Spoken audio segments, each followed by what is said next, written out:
দোলনা থেকে মৃত্যুর আগ অবধি আমাদের শিক্ষা অর্জন করতে হয়। আসলে বই পুস্তক থেকে আমরা যা শিখেছি সেটা শুধুমাত্র বইয়ের শিক্ষা, বিশ্বব্যাপী জ্ঞান অর্জনের শিক্ষা। কিন্তু বাস্তবতা থেকে আমরা যে শিক্ষাটা অর্জন করি সেটাই হলো প্রকৃতির অর্থে শিক্ষা। প্রতিদিন প্রতিটা মুহূর্ত যেন এক একটা শিক্ষা। এই ফেসবুক মিডিয়া জগতে এসে আমি অনেক কিছু শিখেছি, শিখতেছি, হয়তো অদূর ভবিষ্যতে আরও অনেক কিছু শিখব। এ শিক্ষার হয়তো কখনো শেষ থাকবে না। মৃত্যুর আগ অবধি এই শিক্ষা নিতে হবে। একটা কথা কি, ফেসবুক মিডিয়া জগতে এসে আমাদের মাথায় শুধু একটা চিন্তাই ঘুরপাক খায়, কিভাবে ভিডিও ভাইরাল হবে, কিভাবে ভাইরাল করব। আর এই ভিডিও ভাইরাল করার জন্য আমরা জীবনের সাথে অনেক ঝুঁকি নিয়ে থাকি। বলবেন মোহন আপু কেন এই কথা বলতেছে?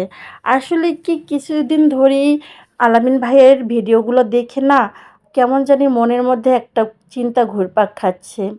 আসলে জীবনের চেয়ে অর্থের দাম কি কখনো বেশি হতে পারে? আর সে সবসময় ফান ভিডিও তৈরি করে। আর এই ফান ভিডিও তৈরি করতে গিয়ে জীবনের সাথে অনেক ঝুঁকি নেয়। আগুনের সাথে সে খেলা করলো। এই আগুন তার খেলাতে এমনভাবে মিশে গেল, তাকে আজকে জ্বালিয়ে পুড়িয়ে শেষ করে দিচ্ছে, তাই না? সে কখনো বুঝতেও পারে নাই, অনুভব করে নাই তার সাথে এমন বড় একটা দুর্ঘটনা ঘটে যাবে। আর সে হসপিটালের বেডে শুয়ে আছে। হয়তো অনেক জ্বালাপোড়া তার শরীরে। একটা কথা চিন্তা করে দেখেন, যখন আমরা রান্না করতে আসি তখন যদি কোনো রকম হাতে একটু ছ্যাদ লাগে তাহলে জ্বালাপোড়া করে শেষ হয়ে যায়। মনে হয় পাগল পাগল হয়ে যায়। তাহলে সে কী পরিমাণ কষ্টটা ভোগ করতেছে। এভাবে জীবনের সাথে রিস্ক নেওয়াটার কি কোনো দরকার ছিল? হ্যাঁ ভাইয়া, কি বলছি আর সবাইর উদ্দেশ্যেই বলছি। আমরা যারা কন্টেন্ট ক্রিয়েটর, কন্টেন্ট তৈরি করি, অনেকে ফান ভিডিও বা ঝুঁকিপূর্ণ অনেক ভিডিও তৈরি করে থাকি। কিন্তু একটা জিনিস ভাববেন, জীবনের সাথে ঝুঁকি নিয়ে কোনো লাভ নেই।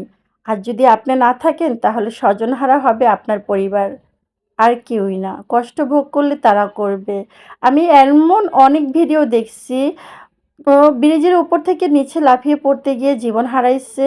সাঁতরাতে গিয়ে সে অনেক দূর পানিতে এগিয়ে গেছে। এমনও স্রোত চলে আসছে যে সে আর সাঁতরে এপার চলে আসতে পারে নাই, মৃত্যুর মুখে চলে গেছে। তো এভাবে আমরা প্রতিনিয়ত খেয়াল করতেছি মানুষ কন্টেন্ট তৈরি করার জন্য জীবনটাকে ঝুঁকির মুখে ফেলাইতেছে। এভাবে ঠিক না। আগে জীবন, তারপরে সব কিছু। সবার কাছে অনুরোধ করব, যদি থাকে নসিবে তাহলে কিন্তু আপনা আপনি আসিবে।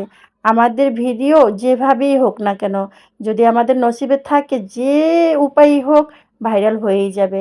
আমি এমন অনেক অনেক পেজ দেখছি, ছোট ছোট আইডি, তাও ভিডিও হাজার হাজার ভিউ হচ্ছে, ভাইরাল হচ্ছে।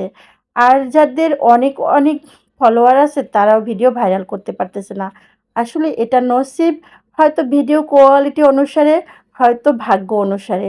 যাই হোক, তো কি বলবো, সবাইকে শুধু এটাই বলবো, নিজেদের জীবনের সাথে ঝুঁকি নিয়ে কখনো ভিডিও তৈরি করতে যাবেন না। সবাই কিন্তু এটা উপলব্ধি করবে না, উপলব্ধি করবে আপনার পরিবার। কষ্ট পেলে পাবে আপনার পরিবার। ভিডিওটা কেমন লাগলো সবাই কিন্তু কমেন্ট করে অবশ্যই জানাবেন। তবে কি যে এই যে রান্নাটা দেখতেছেন না, এখানে আমার মেয়ের বান্ধবীদের আবদার ছিল, তারা আমার হাতের বিফ বিরিয়ানি খাবে। তবে আমার ঘরে উপকরণ খুবই কম ছিল। তো আমি ভাবলাম, যেহেতু উপকরণ কম, তো আমি একটু সময় নিয়ে ধৈর্য সহকারে এমনভাবে রান্না করব যাতে কখনো ওরা বুঝতেই না পারে যে মশলাটা একটু কম ছিল। মানে বিরিয়ানির মশলাটা খুবই কম ছিল। সেটা দেওয়ার পর আমি আবার পেঁয়াজ বেরেস্তা করে ভেজে মাংসের ভিতরে দিয়ে দিছিলাম। তার জন্য কালারটা কিন্তু পারফেক্ট আসছে। যাই হোক, ওরা না খেয়ে খুব প্রশংসা করছে, তাতেই আমার খুব ভালো লাগছে। এভাবে ছোটোবেলায় আমি অনেক কাটাইছি। আমার জন্য আমার আম্মু অনেক রান্নাবান্না করছে আমার বান্ধবীদের জন্য। আমিও আমার মেয়ের বান্ধবীদের জন্য সেই কাজটাই করলাম। তো লাস্টে একটু ওদেরকে দইও দিয়ে দিয়েছিলাম, ওরা গল্পও করলো আর সবাই মিলে একসাথে খাইলো।